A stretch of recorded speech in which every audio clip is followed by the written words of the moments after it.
என்னன்னாங்க, இப்ப திமுக ஏன் இது போன்ற ஒரு சிறுபிள்ளைத்தனமான திமுக கட்சிக்காரங்க சொல்றேன். அந்தந்த கட்சிக்காரங்க அந்தந்த ஊர்ல ஏன் சிறுபிள்ளைத்தனமா இது போன்று நடந்துக்கிறாங்கன்னு தெரியல.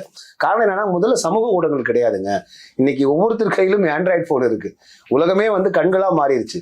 அப்ப நீங்க இது போன்று செய்யும்போது வந்து பாத்தீங்கன்னா, இதெல்லாம் நாளைக்கு அசிங்கமாகாதான்னு நினைக்காம, அது அவ்வளவு பெரிய ஒரு எதிர்க்கட்சி தலைவர், அவரு முன்னாள் முதலமைச்சர், அவருடைய கூட்டத்துக்குள்ள போய் இப்படி ஒரு சலசலப்பை உண்டாக்க வேண்டிய தேவை என்ன இருக்கு அப்படிங்கிற கேள்வி வருது இல்லைங்களா? ரெண்டாவது, இது என்ன விதமான ஒரு அணுகுமுறை அப்படிங்கிறது நம்ம நினைச்சு பார்த்தாலே, நீங்க இது ஒரு ஆளுங்கட்சி எதிர்கட்சிங்கிறத டெமோக்ரஸிங்க. அதுக்கு தான் மக்கள் வாக்களிச்சிருக்காங்க. நீங்க இத்தனை வருஷம் ஆளுங்கட்சியாரு, நீ இத்தனை வருஷம் எதிர்கட்சியாருன்னு சொல்லிட்டு தான் ஓட்டு போட்டிருக்காங்க. அப்போ எதிர்கட்சி தலைவர் வந்து ஒரு பொறுப்புமிக்க ஒரு பொறுப்புல இருக்கக்கூடிய தலைவர் வரும்போது, அவர் கூட்டம் கூடுச்சுன்னா கூட்டிட்டு போகட்டும். அவர் மக்கள் இதுக்கான காரணம் அதுதான், கூட்டம் கூடுதுங்கிறது. அதுதான் ஒரு மிக முக்கியமான காரணம். அதுல கார் வந்து எப்படி கூட்டம் கலைஞ்சிருமா இல்ல?